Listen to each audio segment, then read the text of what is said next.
Oh, good morning and afternoon, everybody. Welcome to the InfiniTALKS on today, November 14th.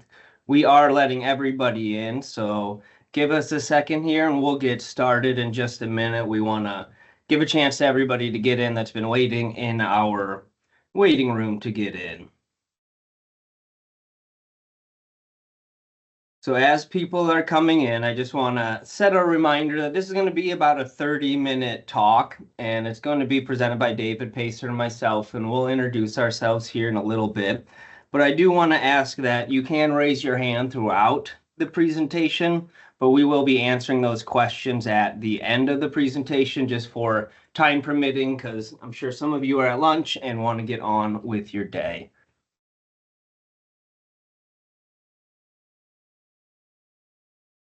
All right.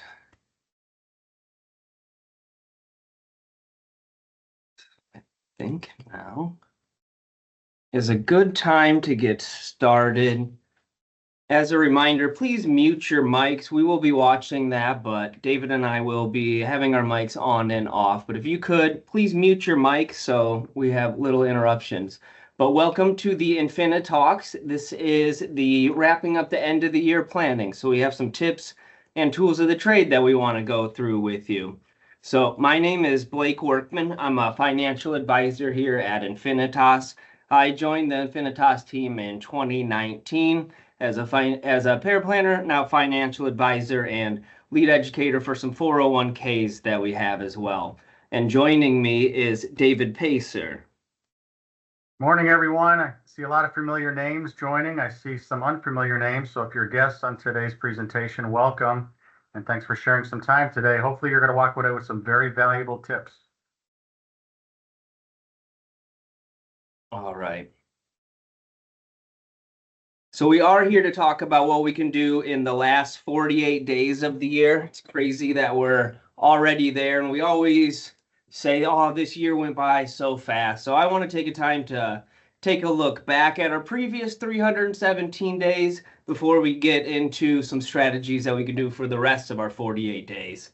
So first of all, the Taylor Swift Eras Tour came to a conclusion, I believe. If I'm wrong, my wife will be mad. It is the highest grossing tour of all time. It did surpass $1 billion. So that happened this year. Of course, we're based in Kansas City, so I just have to remind everybody the Chiefs won the Super Bowl this year for not once, but that was twice in a row. I believe we're going for number 3. We're on a good track so far. Also, for those of you that think movie theaters are dead, Inside Out 2 was the highest grossing animated film of all time. It surpassed Lion King, not the 1995 Lion King, but the 2019 Lion King. It surpassed it by a little bit. And last but not least, Raygun made her appearance at the Paris Olympics this year. She is now retired, but the world did get to see her this year. All right. So now let's get into what we're all here for, the end of the year, these last 48 days. So I'm going to pass it over to David here to get us started. And here you go. Thanks, Blake. Appreciate the introduction, everybody. We're going to go pretty quick through these, so take notes along the way, and the presentation will be available afterwards. But full disclosure, just know we're speaking, we're giving you ideas, we're sharing concepts with you.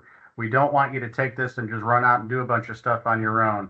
Some of these are pretty sophisticated strategies, so we're going to encourage you to seek some help. Come talk to us. Come let us help you implement, make sure these make sense for you. This is the agenda.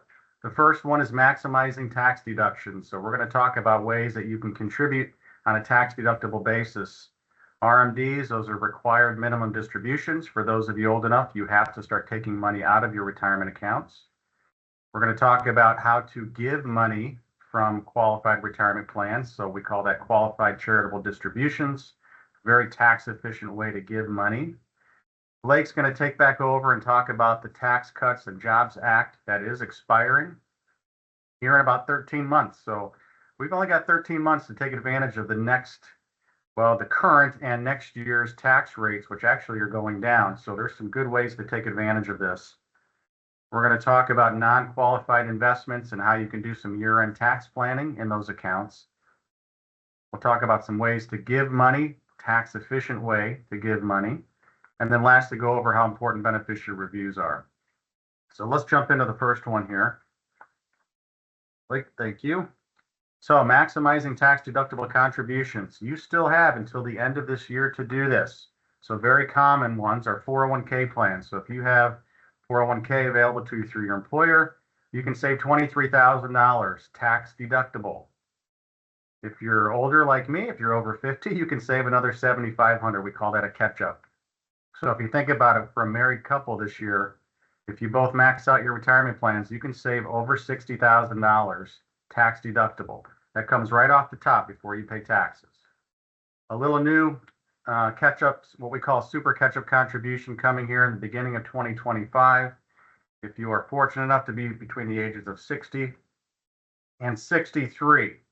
So if you're 60, 61, 62, or 63, you can save $11,250 as a catch-up. So not $7,500, you can increase that to $11,250.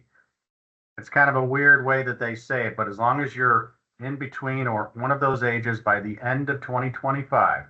So as an example, if you're 59 and you turn 60 by the end of the year, you qualify. If you're 63 and you turn 64 by the end of the year, you do not qualify for that year. So just keep that in mind. And then lastly, we have IRAs. Anybody can open an IRA. And currently the contribution limits are $7,000 a year. Again, if you're age 50 or older, you can put in another $1,000, so you can save $8,000.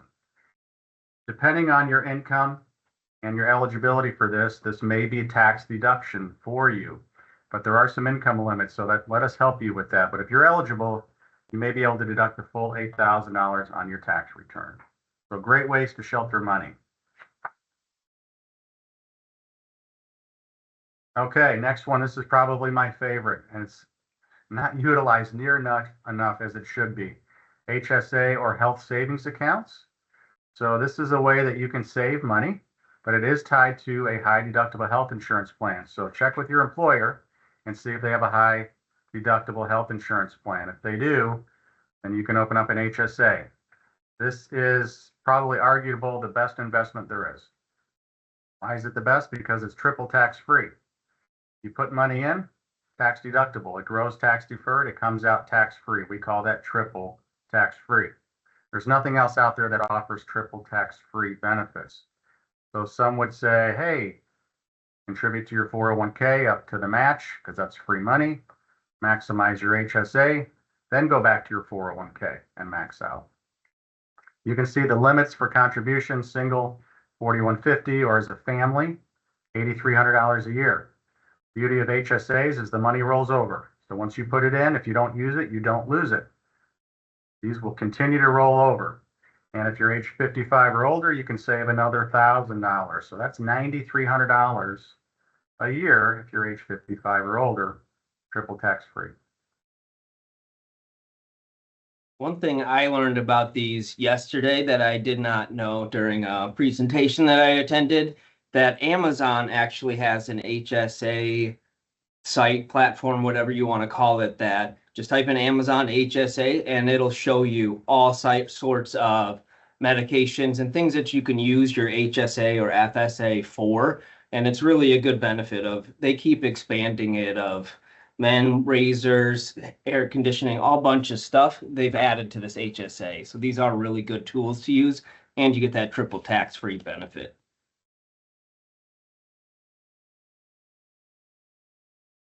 Okay, next slide. We've got RMD. So for those that are at an age where you are required to take money out of your IRAs or 401ks, you can see the ages are changing. So they updated the laws and rules regarding required minimum distributions. You look on the left there, when you were born.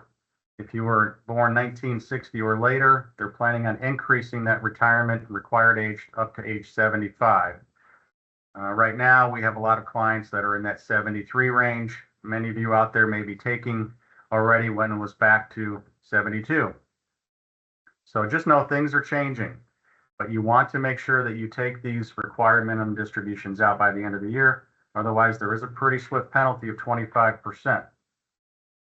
The government was nice enough to lower that to 25%. It used to be 50%. So how kind of them.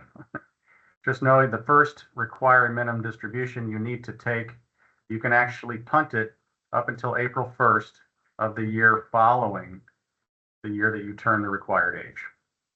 So as an example, if you're turning 73 this year, this will be your first required minimum distribution. You can punt it until next year. As long as you take it by April 1st, you're in the clear. But just know if you do that, you're going to have to take 2 next year. So just something to keep in mind. Why does the government make us do that? Because they want their taxes. They want their tax money. Okay, RMDs upon death. So this has changed over the years. So this is for non-spouse beneficiaries. So if you're not a spouse and you are a beneficiary of an IRA from somebody, this applies. So if you inherit an IRA from an owner of the IRA who died on or after their required minimum distribution age, then you have to start taking some money out. I'll give you an example. My father passed away. I inherited his IRA. My father was 78 years old and he was already taking his required minimum distributions. Because of that, I inherited the IRA and I now have to take annual distributions, just like he was. But my distributions are calculated based off my life expectancy, not his. And I need to do that in the first 9 years. And it has to be completely distributed and emptied out by year 10. So that's that 10-year rule that many of you may have heard of. All the money has to be out by the 10th year. Now, there are some exclusions that apply. We're not going to go through those for timing today, but most people don't apply for the exclusion. But just know, if you're interested in learning about those, we can cover those with you. So remember, by the 10th year, you got to get that money out. And then probably one of my favorite techniques, QCDs, short for qualified charitable distributions. So for those of you that like to give money or assets, doesn't have to be cash. Okay, these can be non-cash charitable contributions as well. We call QCDs qualified charitable distributions because you're actually making the contribution from your IRA. So if you think about that, when you take money out of your IRA, you have to pay tax on it. Most people, when they make contributions to their favorite charity, how do they do it? They write a check. They take cash out of their checking account, out of their savings account. Stop doing that. There's a much better way to do that. If you're 70 and a half or older, this applies. And so we can set this up to where the IRA makes the contribution directly to the charity. You can see there are some restrictions and rules that we need to follow here. So you can't give more than $105,000 this year. It started at 100, but they're indexing that each year, so it's going to continue to go up. That's the maximum. Of course, you don't have to give that much. If you're giving $1,000 a year, it's still worth doing. The benefit here is you don't pay tax on that $1,000. The charity doesn't pay tax on the $1,000. So the only people that lose are the IRS. So it's a very tax-favored way to give. Now, we also want to make sure that if you do this, you do get a timely written acknowledgement or receipt from the charity that shows they did receive the funds. And qualified charitable distributions, to count towards your RMD, it has to meet these requirements to be excluded from the income. So it's very easy to set up. We do it for our clients, and it can be set up even on an automatic basis. So if you want a systematic contribution made, we can do that. Yeah, and these are great for people, even if you're giving weekly of $20 out of your pocket.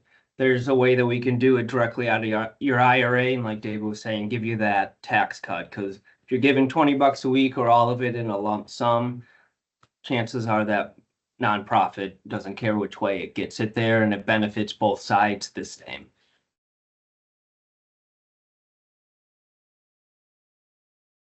Next slide, Blake, please. All right. All right, we're going to turn this over to Blake. There's some important tax rate changes coming up, and we've got a short window here to take advantage of some of these.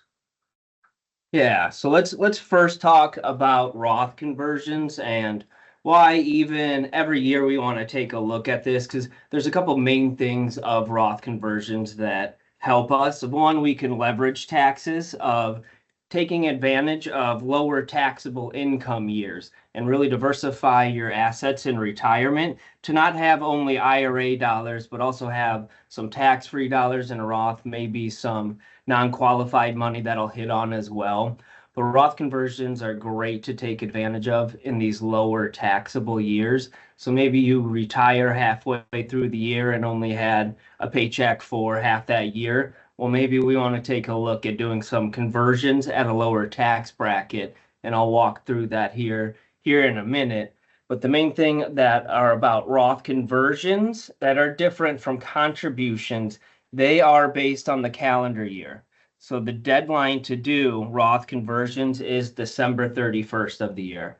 Roth conversions do go by the calendar year. Okay, so they're good. Now let's talk about, as the current administration law sits with the Tax Cuts and Jobs Act, that's set to sunset at the end of 2025. So what that means is, here is our current tax bracket, and I'm just going to talk about the married filing jointly for purposes of this conversation. This is our current tax rate and our tax brackets based on this Tax Cuts and Jobs Act. So there's two things that affect our tax rates as individuals on this act. One is the tax rates, and then the other one is a big chunk down here, our standard deduction. Right now, you get a standard deduction of $29,200. That's going to get cut roughly in half to $16,500. What a standard deduction is it takes automatically off your gross income and lowers your income for that year. So the higher these are, typically tends to be better for us as individuals. On the right side there is where I'm going to wrap up, and we're going to show how this all applies to you and why we may want to take advantage of this year and next year, knowing that the tax cuts jobs might sunset next year. So I think it's important to understand how tax brackets work so that we can understand why Roth conversions are something that we want to take a look at. So let's take a look at somebody that makes $100,000, a married couple. So the first bucket of money that they get is going to be in that 10% tax bracket. So they're going to fill that up. By that bracket, that's what tells me right here. That's how much they're going to pay on $0 through $23,200. They make 100, so I know I'm going to climb up to this next income bracket. So the next bracket is that 12% bracket. That one I know they're going to go above because that bracket goes to $94,300. So that 12% tax bracket or bucket, they're also going to fill that bucket all the way up. So now they have 100,000, but I know that this next tax bracket starts at 22%. So if I take what we're going to put into this next tax bracket or this bucket of the 22%, it's going to be the difference of this 1,000 from the top of the tax bracket here. So they're not filling this whole tax bucket up with making $100,000. So there's still room in this tax bracket to go. So if I take a look at what that number is in 22%, that's about that $5,700 in income that they're going to pay at this 22% tax bracket. The main thing I want to illustrate with this is once you hit that 22% tax bracket, it doesn't prorate and go down and all of your dollars are taxed at that 22% tax bracket. Once you fill that bucket, you go on to the next one, and then that's how our taxes work.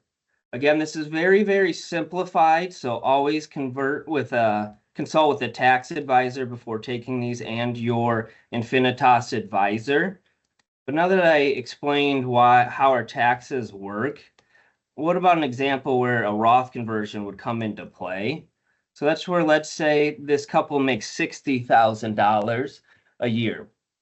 So as I was telling us, our first bracket of that 0 to 23, that's always in that 10% bracket.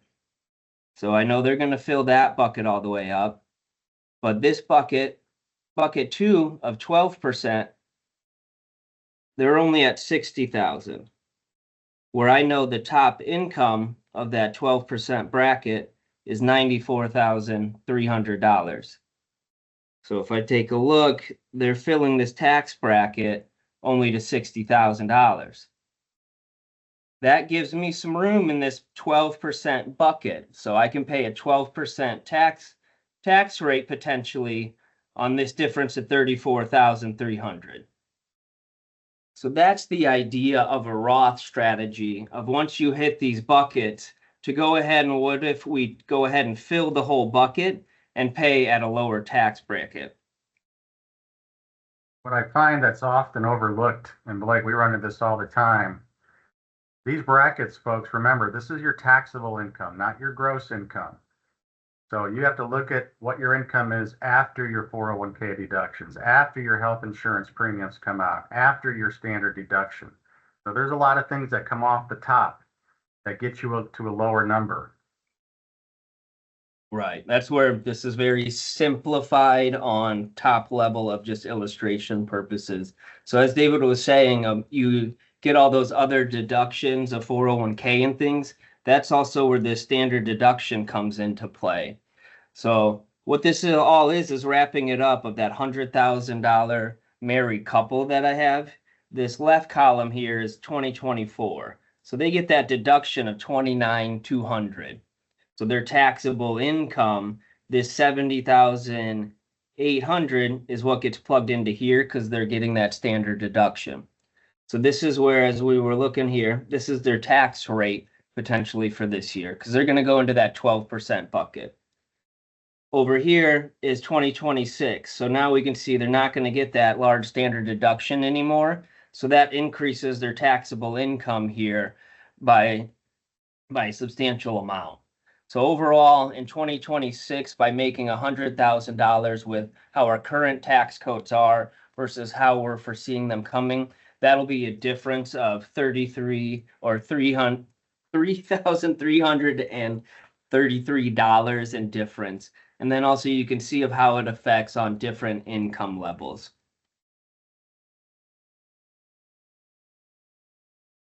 Okay. So that was on IRAs and Roths. Now this is for these non-qualified accounts. So these are your individual accounts, your trust accounts, joints, UTMA, all of those types of things. This is where we're switching from the tax brackets I was discussing to now. This is on the long-term capital gains rate is where this strategy comes into play. Of what we want to take a look at the end of your end of the year is always reevaluate these non-qualified holdings because we all know it goes up and down. And each year you can do what we call tax loss harvesting. So if you have some positions that have a loss in them, you can sell them and capture that gains or capture that loss, and all losses offset gains. So that's where you can capture some gains here with some losses and really neutralize your taxes for success going forward. Also, as I was talking about with the Roth strategies, we do have some years where we have lower taxable income and things. So that's where you can even potentially get at a 0% capital gains rate if your income is below some of these limits over here in those lower years. So these are ideas that you capture the loss and you can buy back into those same holdings in 31 days if you would like to keep that same thing.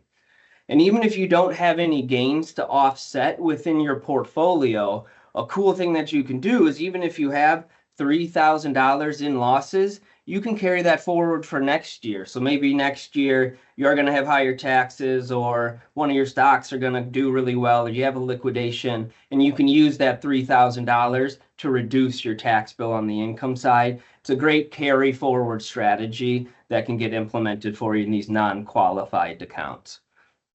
The other thing here that we can do with these stocks that have, this is now on the gain side. So when we have clients that have these large holdings in McDonald's that they've been buying for years and years, well, if the client sells them in that year, they're going to get hit with these capital gains rates. But similar to David's QCD strategy he was talking about earlier, we can gift the appreciated asset directly to that institution. So let's say you have $1,000 in gains in your Apple stock. If you were to withdraw it and to pay it to yourself, you're going to have capital gains taxes on those gains. Where you can donate that Apple stock to that nonprofit and they can handle it and you don't pay taxes on it. So that's another great way that if you're in charity mind and giving, that you can not only give just cash, but we can give appreciated assets also to these institutions.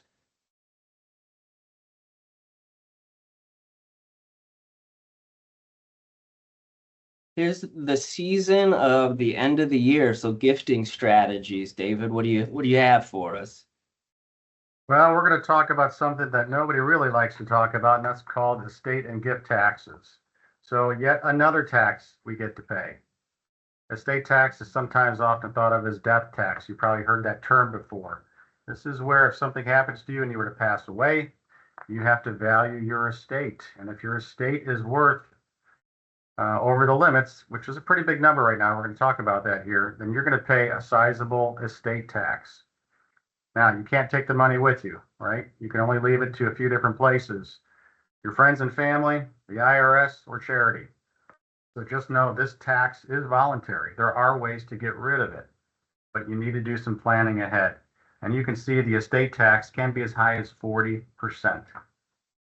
So under the current law, right now, you can shelter $13,610,000 from estate tax. That's per person. So a married couple, you can double that. Now, things are set to change. Again, when we're talking about the tax changes that are coming due, so January 1 of 2026, that's going to be changing. So we want to take advantage of these opportunities while we still can. You don't have to wait until you die to leave that money. You can give that money while you're alive, and there's several reasons to do that, because once you give it over the tax fence, all that growth, all that appreciation avoids the estate tax. So there are very good reasons to gift while you're alive. A very common one is that third bullet point there, $18,000 a year. That's an annual gift exclusion. Anybody can do this. You can give up to $18,000 to anybody. Now, this excludes your wife. You can give your spouse as much as you want, but anybody other than your spouse, this is the limit. So just know there is a limit. So I can give my son $18,000. I can give my daughter $18,000. My wife can give my son $18,000. She can give my daughter and son each $18,000. So as long as you stay within those limits, you don't need to file a gift tax return. And just know that these rules are currently portable. So if one spouse doesn't use their lifetime exemption, the other spouse can, even after death.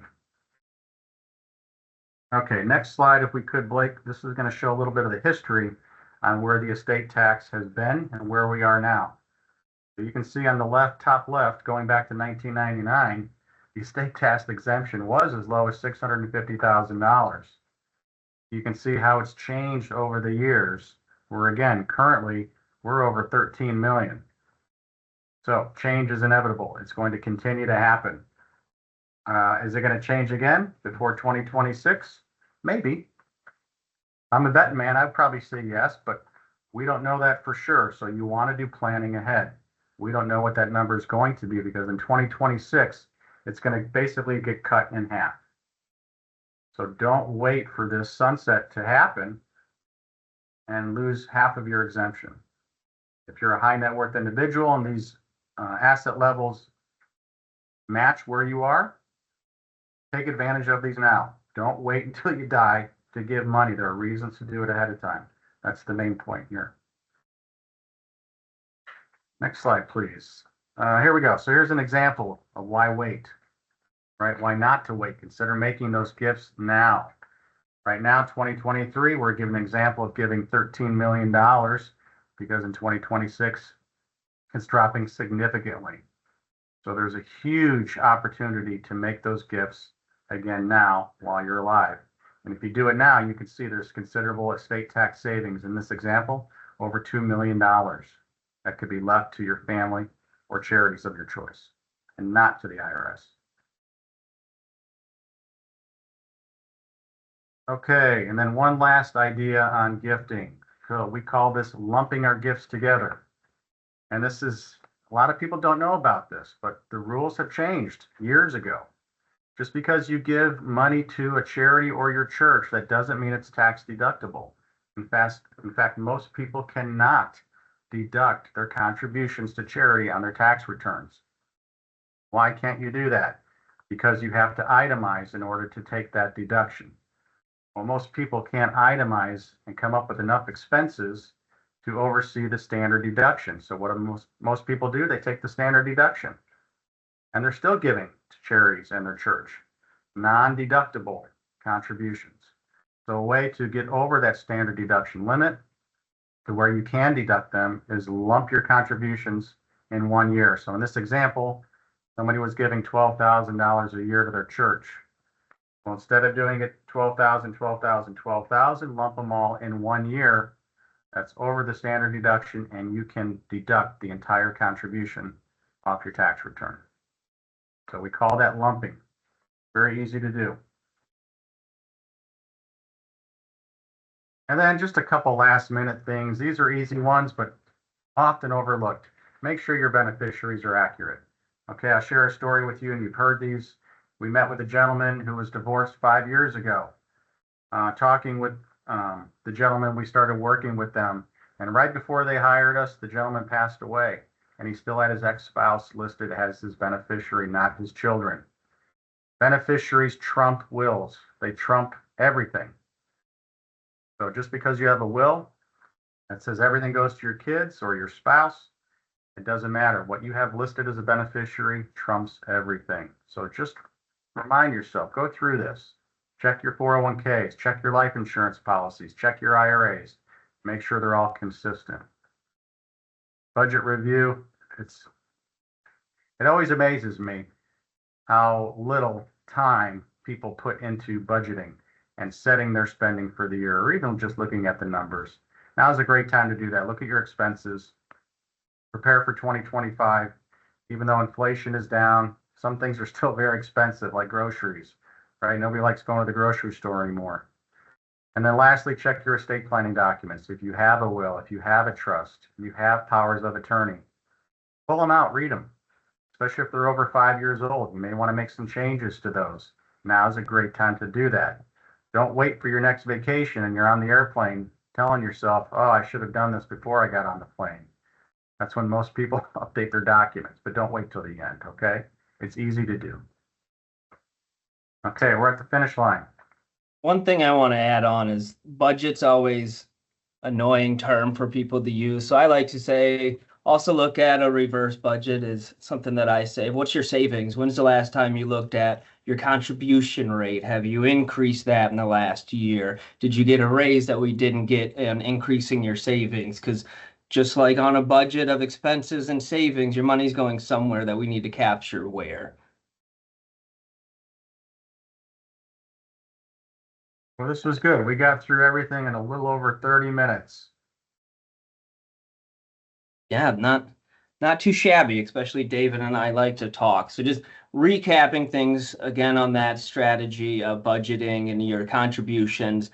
Make sure you're maximizing your contributions, that we're capturing all that match that they want to give you. If you're in that RMD age, make sure you're taking it out to avoid that penalty of 25%, even though that is down from that 50. If you are charitable giving, there are ways if you're above 70 and a half to give directly to those charities, and it's a benefit for both of you in lowering your taxes. And then also lowering your taxes in those years of maybe you work part-time, retiring, or just don't need to withdraw. Those are that Roth conversions and things that discussed. And then non-qualified tax strategies, the tax loss harvesting to keep your portfolio in line, and then also gift appreciation of giving those appreciated assets is another way to get that taxable taxes off your plate. And then David just went through annual gifting strategies of lumping it to take advantage. And also remember, I was talking about the sunsetting of that Jobs Act that had that standard deduction on that that's going to get lowered. So maybe that lumping strategy does swing back into play a little bit more with those lowered standard deductions that possibly could come. And then lastly, of everything that all presentations that we wrap up with is always review your beneficiaries, because just like David's story, we have handfuls of them that are that same story. We want to make sure the money that you worked hard for and saved for goes to who you want it to go through. So just make sure you review your beneficiaries on all things financials and everything within your life. So thank you so much for taking your time to spend with us, or your lunch break for some of you. We appreciate you for being clients of InfiniTALKS and spending some time with us here this afternoon. We're going to stay on, so if you do have any questions, there's a raise your hand button right on the top that you can go ahead and press that. We'll unmute you and answer your question. If you're shy and don't want to do it in front of everybody, reach out to your InfiniTALKS advisor and they'll be able to help you. Sarah Jackson, I saw you first.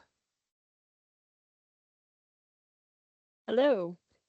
Great Hello. presentation, guys. My question is about the beneficiaries. If Yep. your children are not yet 18, it was suggested to my husband and I that we list whoever is going to be caring for our children should something happen to us, so they have access to the money. Would you also suggest that, like list, for example, my brother is going to care for our children should something happen to us. Should we list him first and then our kids, or how would you recommend doing that? Yeah, that's a pretty common question, Sarah. That is a good technique. The dangers of doing that is if something happened to you and now you left your brother as the beneficiary of that money. Let's say your brother was married and he got divorced or he got sued.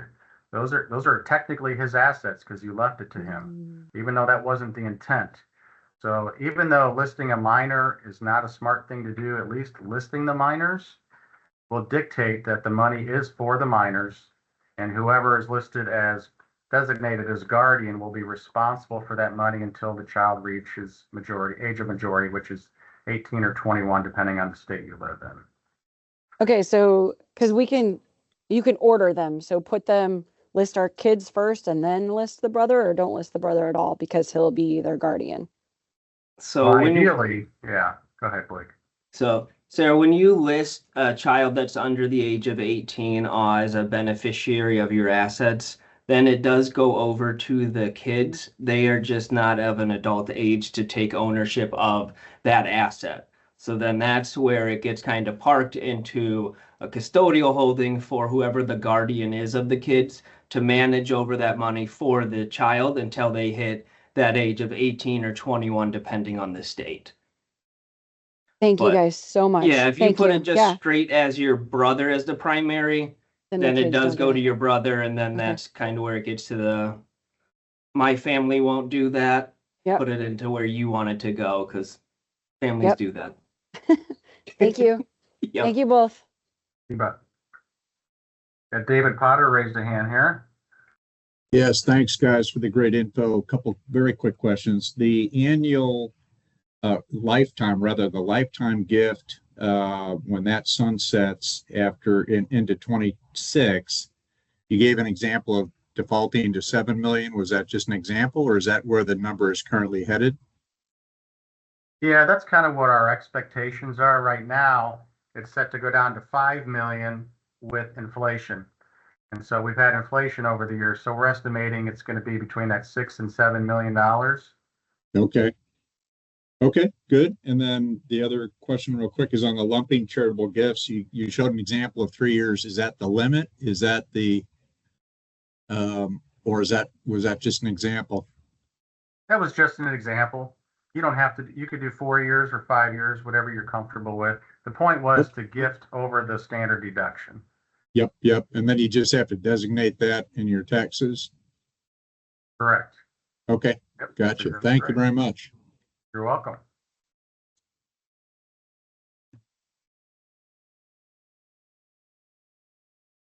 So quite a bit of you here. So if anybody wants to speak up or have a question, I'm sure somebody else has it. Don't be shy. If not, have a great weekend. Go Chiefs. cyclones, maybe whatever I your had a team is. question. Yeah. Yeah, I had never heard of, did you guys call it Roth harvesting or something? I've never heard that term. Tax loss harvesting. So in an asset, in non-qualified assets, if you have a loss in it, you can sell that and that'll offset gains for you. And then what's a Roth conversion? What's the definition of that? A Roth conversion is taking taxable money from an IRA that is a pre-tax account. Instead of putting it to your pocket, you're going to convert it over to a Roth IRA. So you're going to pay the taxes on it, but put it into a Roth IRA and then let it grow tax-free there. Okay, thank you.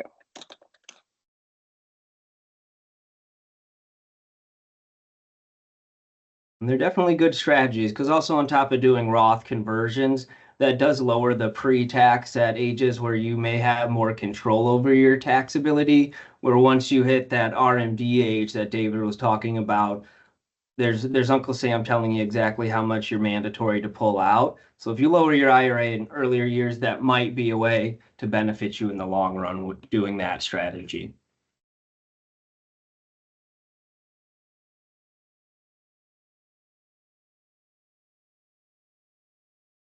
Well, all right, guys.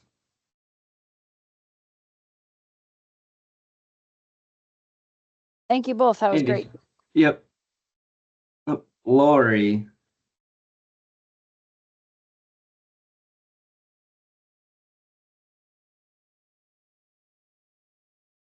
You're on mute.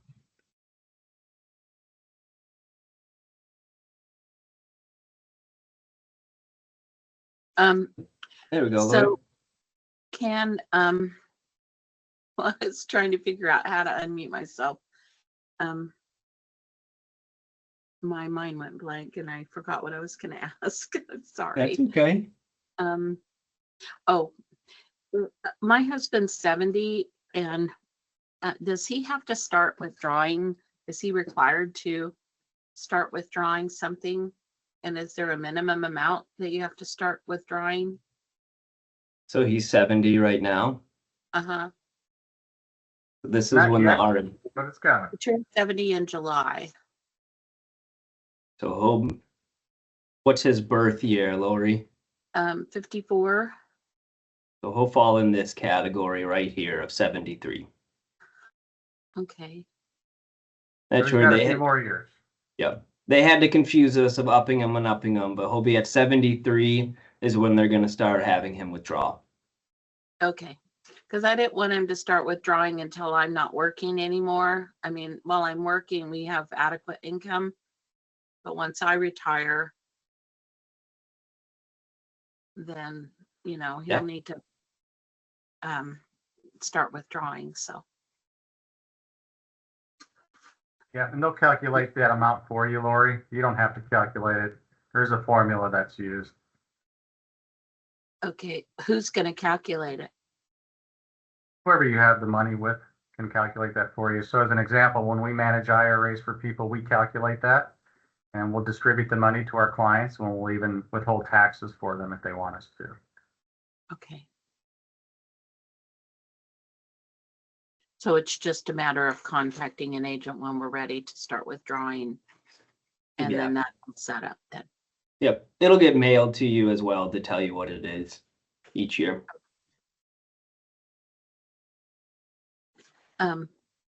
Do you suggest converting? So that's where I'm gonna push you to meet with your InfiniTALKS advisor to look at that on a one-to-one level. We just did generics of what the strategies were, but to look at it individually on your case of if it's a good idea or not, I would suggest reaching out and get in touch with your InfiniTALKS advisor and they can go through that with you. All right.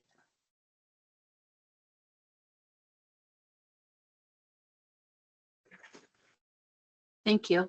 Yeah. Well, all right, guys. We'll sit here and still stare at a screen, but don't be shy to jump off if you're done and continue carry on about your day.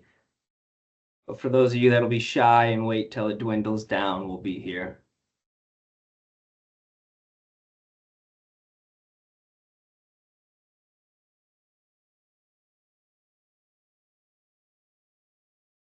think we're down to almost InfiniTALKS only here.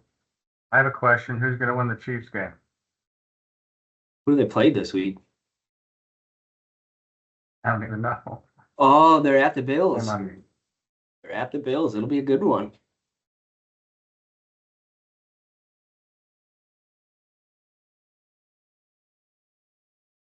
I mean, wrapped it up and Q&A under 45 minutes is pretty good.